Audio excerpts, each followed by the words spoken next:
He is visually impaired, and while he is cooking, he cannot see whether the container is heat or not.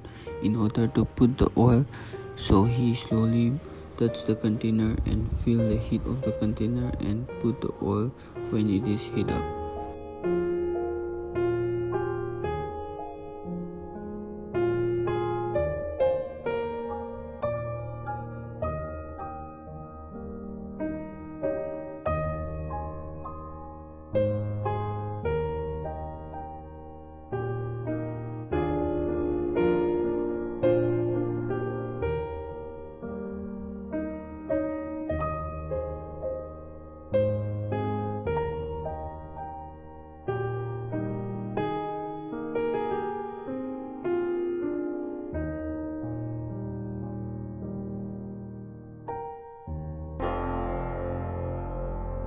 Break-free solutions, brought to you by Project Discovery, supported by Enable India and Google.